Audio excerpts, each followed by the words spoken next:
Don't you think it's true that when we get anxious, there's a disagreement happening within ourselves? Like we have made a decision to do something, but our body somehow just has a hard time following through with that decision. Like you know the rules, but you find yourself breaking them and then getting nervous about getting caught. Or you know you've studied so much for this test and will probably do just fine, but the anticipation of taking that test results in your body being nervous, heartbeat, shortness of breath.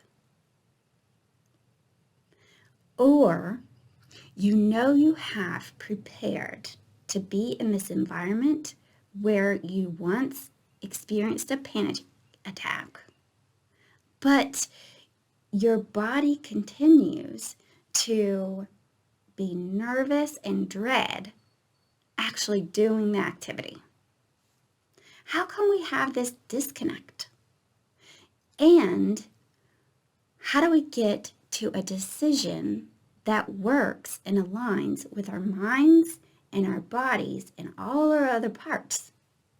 I'm Dana Hicks, a licensed clinical mental health counselor, and I have 4 questions that you can ask yourself to notice what's going on and lower your anxiety, aligning your decision with your mind and your body and all your other parts as a comprehensive whole.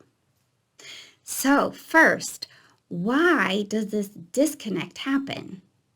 Well, sometimes we logically know what the appropriate thing to do in this specific circumstance is, but parts of us are still hung up on past experiences that we had that might be associated with something involved with this experience.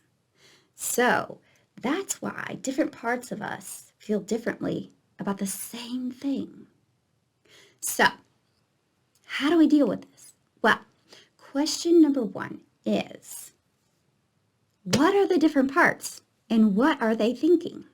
So, for example, and I'll use this example all the way through, is you're about to give a presentation at work. And part of you is very, very encouraged and excited about this. And then another one says, you know what, who am I kidding? I'm not even worthy of teaching my coworkers anything. And then the third part says, I am just so worried that I'm just going to do something very small and stupid and people are going to laugh and I'm just going to forget all that I'm supposed to say. So the second question to ask yourself is, where did these parts come from? When did they come online? What is the story behind this message? So you have to go back in history and just ask that part of you, when did you come into being? So for my example, the encourager might have come into being when you were in elementary school and had this amazing teacher that saw strengths in you and looked for specific projects that you could do in order to grow and learn in that area. Okay? And then the unworthy part might have come online when you were in a destructive marriage and your husband was using the coping skill of putting you down in order to help himself feel okay, right? And then the embarrassed part might have come online when you were 6 years old and at your first school assembly, and you are going to receive a certificate for perfect attendance. And on your way to the stage, you tripped over a wire in front of your whole school. So that could be the story for each one of those at different parts of your life. So then the third question is, what is the motive of each message? How are they trying to help you? Because they are. They are trying to help you. And it's important to ask yourself why. What? How? How is this helpful? So, for my example, the encourager might be trying to help you grow and learn and engage with what you are passionate about, right? And then the unworthy part might be saving you disappointment from setting yourself up for too much respect or too much validation in your strengths. And the embarrassed part might be trying to protect you from looking stupid. It's trying to protect you from other people putting you down, right? Okay, so each one does have a motive. All right, now, fourth question is, how can each part encourage the other, show compassion?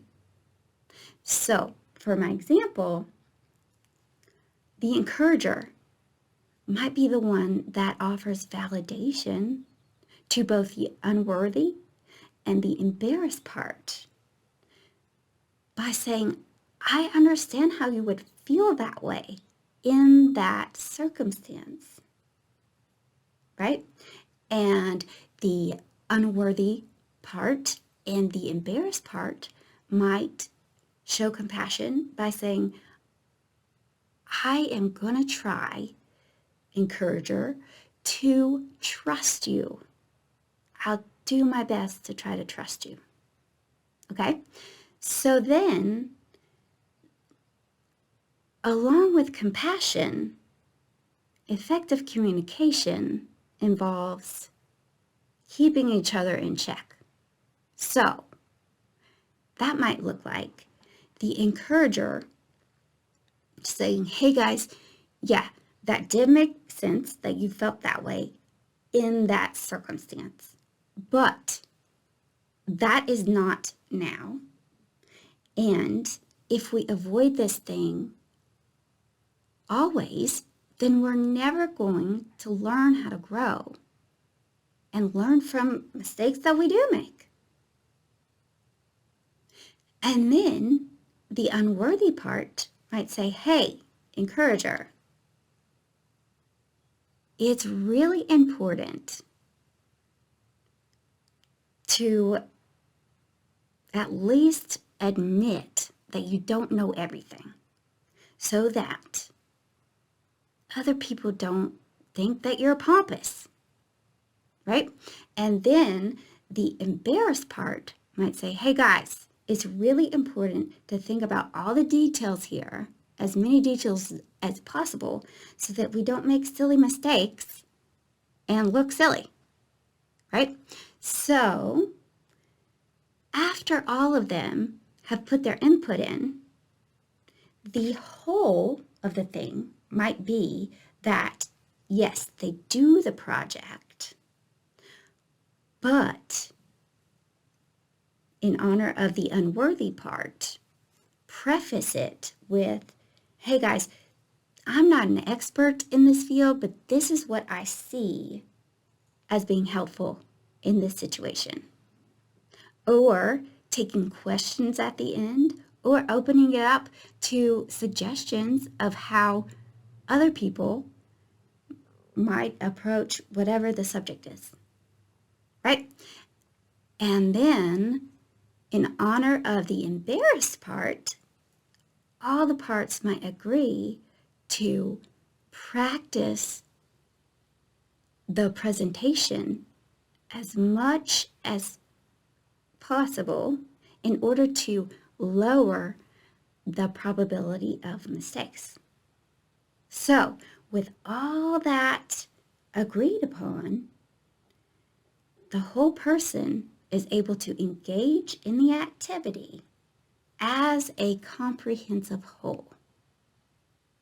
Pretty cool, right? So, to review, first question is, what are the parts and what's the message toward this specific situation? Second is, what's their story? When did they come online and why are they here?